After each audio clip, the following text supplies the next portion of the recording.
Then the all-creating sovereign mind of perfect purity taught I am the place in which all existing things abide.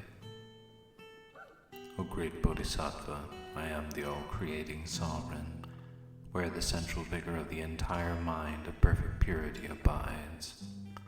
The own being of the mind of perfect purity is the palace of the dimension of reality. All the Buddhas of the three times and all the sentient beings of this threefold world abide in the vast dynamics of the mind. There is not one thing that does not abide therein. Luminosity is wherein everything abides, and all rest therein by being neither coagulated nor separated. There is no need to cleanse it in order to progress spiritually. If you cleanse it to make spiritual progress, you would adulterate your own mind. But with adulteration, you cannot cleanse your own mind.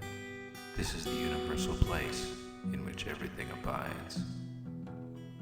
O great Bodhisattva, listen! The teachers in their three forms of manifestation who emanate from me teach the gist of the Bodhisattva stages under three aspects to those retinues who are attracted to the concepts of causation.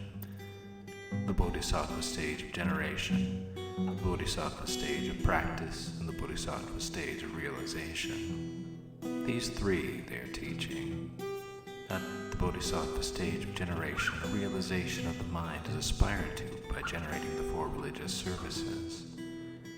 At the Bodhisattva stage of practice, a realization of the mind is aspired to by practicing the 10 ways of living. At the Bodhisattva stage of realization, a realization of the mind is aspired to by desiring achievement. Because this is taught as a teaching of a meaning in need of interpretation, I do not teach that it is a pure lore of definitive meaning. Now listen to my lore, which is of pure and of definitive meaning. Because the mind of perfect purity has neither cause nor condition, the mind of perfect purity cannot be generated at the Bodhisattva stage of generation. If the mind of perfect purity were produced at the Bodhisattva stage of generation, it would be in conflict with the mind of perfect purity being limitless like the sky and not identical with the dimension of reality. Those who are under the influence of remembering good and bad acts will attempt to abandon the external objects, which are nothing else but the dimension of reality, which cannot be abandoned. However, they can obstruct the shortcomings of this transitory world only by not obstructing the self-originated pristine awareness. By not understanding that the self-originated pristine awareness abides in the objects, it cannot annihilate such statements as subjects and objects exist.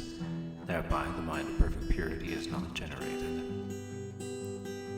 By practicing the 10 aspects of enlightenment at the Bodhisattva stage of practice, all the existent things are removed from the mind of perfect purity.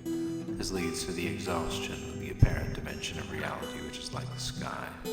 There is not even an iota which is in motion with regard to the sky. Likewise, nothing changes as to the mind of perfect purity.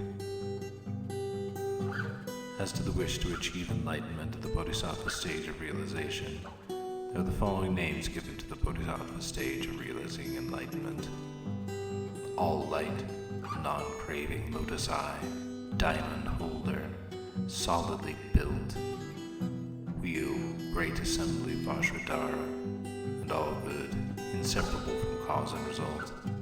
These are the 6 Bodhisattva stages. But because the mind's own being is free of causes and conditions, I do not teach that one can achieve the result by spiritual realizations.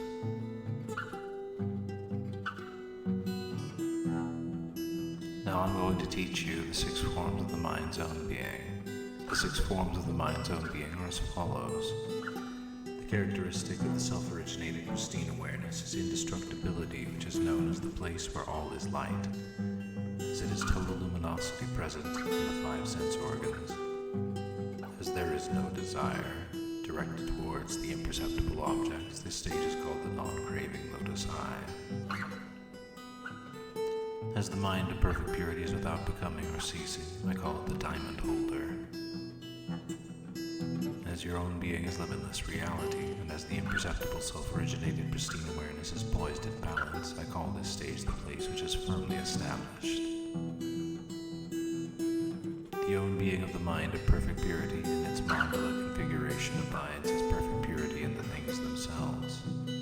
As mantric letters clustered in the mandala configurations, the mind is without origination or cessation in its symbolic representation of divine form, utterance, and spirit. I call this stage the place of diamond holder. The mind of perfect purity is without cause and result, and therefore all things which arise from this mind are from the primordial dissociated from good and evil, or from acquiring and rejecting. For this reason, I call it a place of no distinction. For this reason, you ought to know the following about the pure and perfect mind's dimension of reality. The Buddhas of the three times and all the sentient beings of this threefold world who originate from this mind of perfect purity abide therein. Therefore, the perfect pure mind's dimension of reality is known as a place of universal practice. Such she spoke. What is called the place of achieving Buddhahood is taught to be a place where there is no practicing, because what stems from the own being of the mind of perfect purity that abides in the mind of perfect purity, as was explained before. This is the 49th chapter of the all-creating sovereign mind of perfect purity, wherein is explained that the great perfection is not a place of practice,